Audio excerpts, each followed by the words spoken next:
Em 1941, na Segunda Guerra Mundial, o exército nazista se aproximava da cidade de Leningrado. A população, juntamente com a comunidade artística e intelectual de Leningrado, fugia para cidades menores. Naquela época, o compositor Dmitri Shostakovich se deslocou com a família para Kuibychev. Ali, sem teatro, sem concertos e sem um dos seus grandes prazeres, o futebol, ele escreveu ao seu amigo Isaac Glickman, que havia sido transferido para a cidade de Tashkent. 4 de janeiro de 1942. Caro Isaac, nossa vida aqui continua sem muitos problemas, em paz e sossego. Às vezes à noite não durmo e choro. Nina e as crianças estão dormindo no outro quarto, então não há nada que me impeça de chorar. Depois eu me acalmo. A julgar pela sua última carta, não há partidas de futebol aí em Tashkent.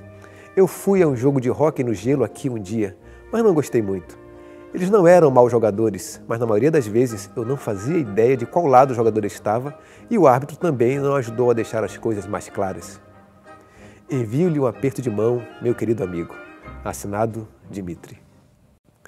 A família de Shostakovich estava em segurança, mas o compositor, fã do time do Zenit de Leningrado, sentia falta dos estádios e partidas de futebol em Kuibychev. Aliás, não houve futebol em Kuibychev e nem em Leningrado naquela época.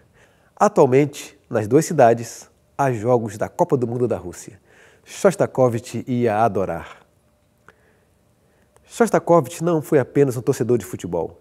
Ele anotava os resultados, escalações das equipes, estava ligado em tudo que envolvia o mundo do futebol. Ele chegou até a se inscrever num curso para árbitros. Se ele tivesse se tornado árbitro, talvez ele passasse a ser xingado e odiado em 2 lugares, no estádio e na sala de concertos. Não que Shostakovich não fosse celebrado por muitos amantes de música. Suas sinfonias, trilhas sonoras para o cinema e concertos eram apreciadas na Rússia. Algumas de suas peças saíram da sala de concertos e entraram na TV e no cinema contemporâneos.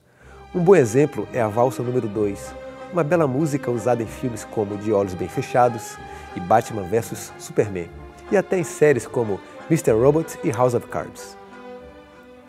Mas Shostakovich não era pessoa muito bem apreciada pelos homens que estavam no controle da União Soviética.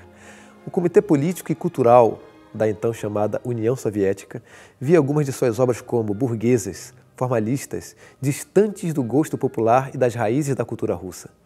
Houve momentos em que ele se sentiu tão em perigo que preferia dormir do lado de fora do seu apartamento, em frente ao elevador, para que sua família não passasse pelo constrangedor e violento espetáculo de lhe ver sendo preso, caso a polícia comunista aparecesse. Não por acaso, alguns músicos haviam preferido deixar a mãe Rússia, músicos como Prokofiev, Stravinsky e Rachmaninoff. Prokofiev foi embora do país e mais tarde retornou. O compositor que tinha no seu currículo a música do balé Romeu e Julieta voltou e nunca mais lhe foi permitido sair. Aliás, Prokofiev morreu no dia 5 de março de 1953, 50 minutos antes da morte de Joseph Stalin, o governante da União Soviética que amava a música, mas que restringia com ameaças a liberdade artística e a liberdade de ir e vir dos seus melhores músicos. Stravinsky, que fazia uma música atualizada com as vanguardas musicais de sua época, preferiu ir morar em Paris e nos Estados Unidos. Se Shostakovich causou controvérsia cultural e política, o compositor Igor Stravinsky esteve por trás de um turbilhão em Paris quando, em 1913, lançou uma obra musical fundamental do século XX, a sua música para o balé A Sagração da Primavera. Inovador na coreografia e na estrutura rítmica, aquele balé teve uma estreia tumultuada, com a plateia dividida entre aplausos e vaias. Sua música soava estranha demais, seu enredo parecia pagão demais, sua dança era moderna demais. Música e dança desafiavam as convenções do balé de bons costumes. Enfim, era a música erudita dançando na cara da sociedade. Antes de Shostakovich, antes de Stravinsky, já no século XIX, 5 compositores abriram novos horizontes para a música da Rússia e arejaram a tradição da música clássica. Eles foram chamados de Grupo dos 5. Liderados por Mily Balakirev, eles tinham pouca experiência musical. César Cui era engenheiro militar. Mussorgsky havia sido cadete imperial. Rimsky-Korsakov, marinheiro. E Borodin, químico. Em comum, eles admiravam a música de Liszt e Chopin, não gostavam de Mozart e Mendelssohn e rejeitavam os modelos de composição musical do Conservatório Russo. Na história da música clássica ocidental, o século XIX foi a época do romantismo nas artes, e a relação daqueles 5 compositores com o romantismo europeu estava, por exemplo, no colorido orquestral e na busca por uma identidade musical nacional. 2 deles, Mussorgsky e Korsakov, alcançaram maior notoriedade musical com suas obras. Korsakov era mais eclético, recorrendo ao folclore russo, mas também ao exotismo de terras distantes em obras como Sherazade, com ecos da música árabe e Capricho espanhol. Um detalhe: o caráter exótico é um aspecto do espírito musical do romantismo do século XIX. Não foi por acaso que a ópera O Guarani, do brasileiro Carlos Gomes, empolgou as plateias italianas quando apresentou um enredo nativo exótico para os europeus e supostamente acompanhado de sons dos povos bárbaros do outro lado do Atlântico. Mussorgsky era o mais inventivo dos 5. Na sua ópera Boris Godunov, ele introduziu no canto as inflexões naturais da fala. É dele também o poema sinfônico Uma Noite no Monte Calvo, cujo brilho orquestral se conserva fascinante e que muita criança conheceu por meio da animação Fantasia de Walt Disney.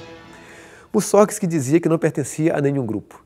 De fato, quando ouvimos a suíte quadro de uma exposição, com trechos de assombrosa rítmica irregular ou assimétrica, ouvimos sons premonitórios da música inovadora que aquele outro russo genial, Igor Stravinsky, ousaria fazer no século XX. Bem, considerando que Stravinsky foi aluno por 3 anos de Korsakov, talvez alguma coisa se explique. Nos anos 1970, Emerson, Lake and Palmer, um grupo dos 3, gravou uma versão rock progressivo da obra de Mussorgsky. Não podemos deixar de falar de Alexander Scriabin, compositor de temperamento sensível que tinha na filosofia e na espiritualidade uma inspiração para expressar sua musicalidade. Scriabin era portador de uma condição médica chamada de cromestesia, que o levava a associar sons a cores. Sua obra, cheia de inspiração da mística e da teosofia, seria rejeitada mais tarde pelo Comitê Soviético de Cultura, que censurava obras artísticas de cunho espiritual. Um compositor amado pelo grande público e muitas vezes mal visto pela crítica foi Sergei Rachmaninoff. Ele foi outro daqueles compositores que, quando eclodiu a Revolução Russa, em 1917, exilou-se com a família nos Estados Unidos. Enquanto no início do século XX havia muitos compositores enveredando por experimentações musicais, Rachmaninoff fazia uma música calcada no velho romantismo, melodiosa, tonal, virtuosística. Ele chegou a ser considerado, por causa disso, um compositor de transatlântico, uma espécie de André Rieu da composição, com uma música mais afeita a luxuosos cruzeiros marítimos do que a salas de concertos. De qualquer modo, é dele a música tida como uma das mais difíceis de todo o repertório para piano, o Concerto para Piano número 3, conhecida simplesmente como Rach 3. Não podemos esquecer de Tchaikovsky, compositor de concertos e músicas para balés que entraram para o rol das obras mais conhecidas do público, sendo daquelas músicas que já se reconhecem à primeira escuta. Ouça essa. E esta outra. Agora que você conhece alguns craques da seleção musical da Rússia, procure ouvir suas obras. Nessa partida, você estará certamente em ótima companhia. Esse é o primeiro vídeo do nosso canal Musicando, uma produção de técnicos, professores e estudantes do curso de Licenciatura em Música da PUC-Paraná. Aguarde nossos próximos vídeos que vêm por aí. Enquanto isso, curta e compartilhe a nossa página e vamos musicando!